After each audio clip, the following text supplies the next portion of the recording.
Update tayo sa bagyong Mirasol na posibleng maging tropical storm at isa pang bagyo na nagbabadyang pumasok sa Philippine Area of Responsibility. Kausapin natin si Pag-asa Assistant Weather Services Chief Chris Perez. Magandang tanghali at welcome po sa Balitang Hali.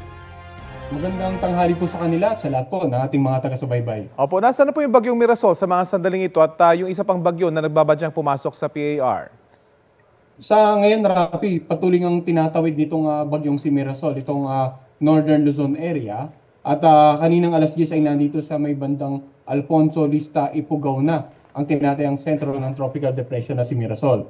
Taglay nito ay lakas ng hangin, umabot hanggang 55 kilometers per hour, malapit ito at yung pagbugso aabot naman ng hanggang 90 kilometers per hour. At kumikilos ito sa direksyong northwestward sa bilis na 15 kilometers per hour. Dahil po dito, ay may pa rin po tayong mga nakataas na storm or wind signal sa ilang bahagi po ng northern at saka central Luzon area. Samantala yung isa namang tropical depression na nasa labas po ng ating air responsibility ay wala pang direktang epekto sa namang bahagi ng ating bansa. Subalit inaasahan po natin na posibleng ngayong araw ay pumasok ito ng PAR at pag nagkaganon ay bibigyan po natin ng local name na Nando. So kung sakali magkakaroon ng dalawang weather disturbance dito sa ating PAR?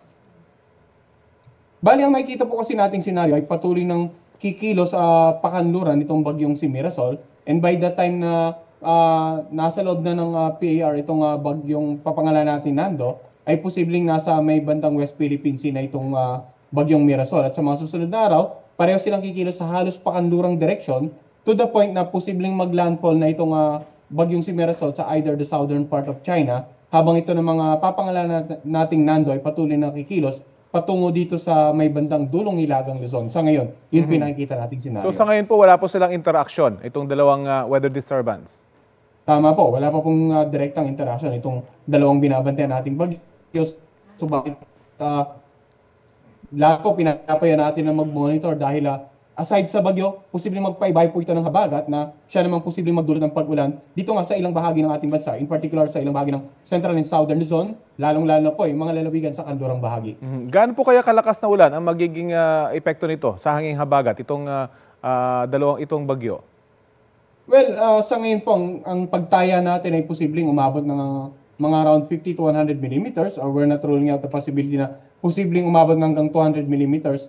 Yung posibleng habagat episode simula ngayon darating na weekend hanggang sa first 3 days ng next week because of the anticipated movement of potential Nando patungo nga dito sa may bandang extreme northern Luzon. So, pag nagkaroon po ng mga development with regards to the enhancement of habagat, ay isasama po natin yan sa ating weather advisory patungkol sa mga pag-ulan na dala nga nitong mga iba't ibang weather system na nakaka-apekto sa ating bansa.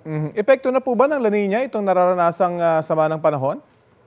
Well, hindi po natin nirule out yan, no? But normally we have to look into a longer time scale po para ma-conclude natin dahil halos start pa lamang po nung epekto ng or yung declaration natin na nagsimula na po yung La Nina-like episode or La Nina episode. And usually kapag may apektado tayo ng La Nina, talagang asahan po natin yung mga near normal to above normal rainfall sa iba't ibang bahagi po ng ating bansa during the duration of the La Nina episode. Okay, mag-ingat po lahat. Maraming salamat sa oras na binahagi niyo po sa Balitang Hali.